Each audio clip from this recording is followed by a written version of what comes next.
প্ৰশান্ত manner গল্প the half pant girl. Lakshmi চৰিত্ৰত খাপ নোখোৱা ছোৱালীজনী, তাইৰ চুলিবোৰ চুটিকৈ কটোৱা, সদায় অবিন্যস্ত, পিন্ধনত প্ৰায়ে এটা গ্ৰাউনৰ লগত টপ বা চাৰ্ট, পুৰণি হিৰো চাইকেলখন চলাই কলেজলৈ অহা এজনী অপৰিপাটি ছোৱালী। কলেজ চকত ল'ৰাবোৰে কেতিয়াবা জোকাই তাইক, অ' ভাইটি, তোমাৰ কাৰণে হাফ পেণ্ট এটা কিনিছোঁ, লৈ যাবাহি। এই হাফ পেণ্ট শব্দটো শুনাৰ লগে লগে তাইৰ মূৰৰ ভিতৰত থকা বৰলৰ বাঁহখনতহে যেন কোনোবাই জুই লগাই দিয়ে। চাইকেলৰ ব্ৰেক টানি এক প্ৰকাৰ জাপ মাৰি নামে আৰু মুখেৰে অনৰ্গল গালিৰ ফটকা ফুটে। ঐ ঢেকুৰা, বিয়া পাতি লৈ ঘৈণীয়েৰক হাফ পেণ্ট পিন্ধাই তহঁতে মেখেলা পিন্ধিবি। ল'ৰাজাকে গিজনি পাৰি হাঁহি পাণ দোকানৰ আঁৰত লুকায়। আমাৰ কলেজীয়া দিনৰ এটা বেচিজিল চৰিত্ৰ আছিল তাই, হাফ পেণ্ট গাৰ্ল। সেইদিন মোৰ দিন বেয়া আছিল। হাফ পেণ্ট গাৰ্ল আহি কলেজ চক পাইছে। কোনোবা উতনোৱা অকৃতদাৰে অলপ অশ্লীলতাৰে পাণ দোকানৰ আঁৰলৈ জোকাইছে, ভাইটি, হাফ পেণ্টটো অলপ টানি লোৱা। বিজুলী গতিত চাইকেলৰ ব্ৰেক মাৰি মাটিত জাপ মাৰি নামিয়ে ঘূৰি চাই দেখিলে থিয় হৈ আছো মই। বিজুলী গতিৰে তাই আগুৱাই আহিছে মোৰ ফালে। নাটক কৰা মানুহবিলাক খচ্চৰ, ঘৰত মা ভনী নাই, এনেই বৰ কহিন দি থাকা দেখোন কলেজত, অসভ্য কৰবাৰ, ঘেণ্টা নাটক তোৰ। মোক একো কোৱাৰ সুযোগেই নিদিলে। পুনৰ বিজুলী গতিৰে গুচি গ'ল তাই। মই লাজে খঙে ৰঙা পৰি গ'লোঁ, কিন্তু তাইৰ লগত তৰ্ক কৰাৰ সাহস মোৰ নাছিল। কলেজ চকত হাফ পেণ্ট গাৰ্লৰ চখাই ইতিহাস ৰচিত হ'ব বুলি ভয় খাইছিলোঁ। কেতিয়াবা কলেজ চকত বাজি লাগিছিল, ঐ, তোক কেইলাখ টকা দিলে হাফ পেণ্টক বিয়া পাতিব পাৰিবি। তাইক কোনোবাই বিয়া পতাটো কেৱল যেন এটা মিৰাকেলহে হ'ব পাৰে, কাৰণ লক্ষী চৰিত্ৰৰ কোনো এটা গুণৰ লগতেই খাপ নাখায়। Half pant girl. কলেজীয়া দিনবোৰ এৰি থৈ অহাৰ প্ৰায় 20মান বছৰ হ'ল। এদিন হঠাৎ আমাৰ কলেজীয়া দিনৰ তবলা বজোৱা দাদা এজনক লগ পালোঁ। বহু বছৰৰ মূৰত লগ পাই নাটক বলীয়া দাদাজনে মোক জোৰ কৰিয়ে লৈ গ'ল ঘৰলৈ। ব'ল আহে, এওঁৰ লগত চিনাকি কৰাই দিওঁ। মৰমৰ দাবী উপেক্ষা কৰিব নোৱাৰিলোঁ। হেৰা, শুনাচোন, কোন আহিছে আমাৰ ঘৰলৈ চোৱাহি।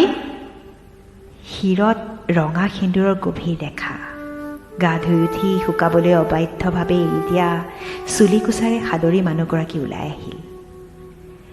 মানুহজনীক কিবা এটা চিনাকি যেন লাগিল। চিনি পাইছানে বাৰু?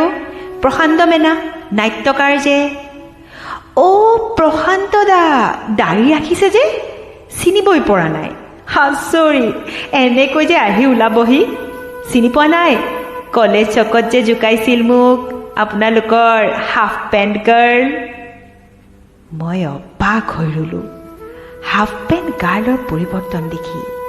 সেয়াও যেন এক মিৰাকল। ভাল লাগিল এইকাৰণে সিদিনা যে তাইক মই আচলতে জোকোৱা নাছিলোঁ খুলি ক'লোঁ। তাই বহুত হাঁহিলে, ক্ষমাও বিচাৰিলে। তাই ক'লে, দাদা, আপোনাৰ নাটকক ধৰি গালি পাৰিছিলোঁ নহয়, এইবাৰ থিয়েটাৰত আপোনাৰ নাটকখন 2বাৰ চাম। তাই চাহৰ বাবে পাকঘৰত সোমাল। প্ৰায় 80 বছৰীয়া আইতা, তাইৰ শাহুৱেক গৰাকীয়ে মোক ইংগিততে আমাৰ নলবৰীয়া কথন শৈলীৰে ক'লে, লক্ষী আপি বাপা, তাই বৰ সুখ দিছি দে বাপ্পা মোক।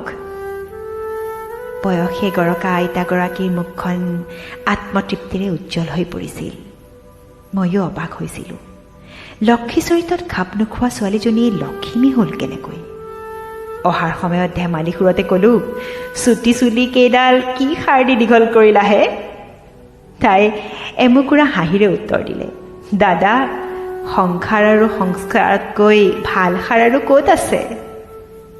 তাইৰ উত্তৰে আৰু অবাক কৰিলে মোক। মোৰ নাটকত বাৰু ইমান গধুৰ সংলাপ দিব পাৰিছোঁনে?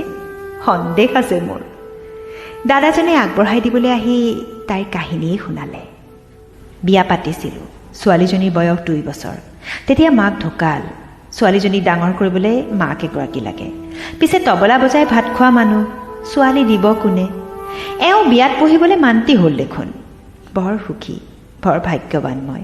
এওঁদৰে পত্নী এগৰাকী পাইছোঁ। ইমান দায়িত্বশীল, ইমান মৰমীয়াল, কোনো অভিযোগ নাই, সদায় সন্তুষ্ট তেওঁ। মাৰ বৰ মৰমৰ বোৱাৰী এওঁ। দাদাৰ চকু দুটা চলচলীয়া হৈ পৰিল। মই বুজো, এই চকুপানী হৃদয়ত ফল্গুধাৰা হৈ বৈ থকা গভীৰ আনন্দৰ বহিঃপ্ৰকাশ। বৰ ভাল লাগিল অতীতৰ ধূসৰ পৃষ্ঠাৰ হেৰাই যোৱা দুটা চৰিত্ৰৰ মহাকাব্যিক মিলনৰ গাথা শুনি।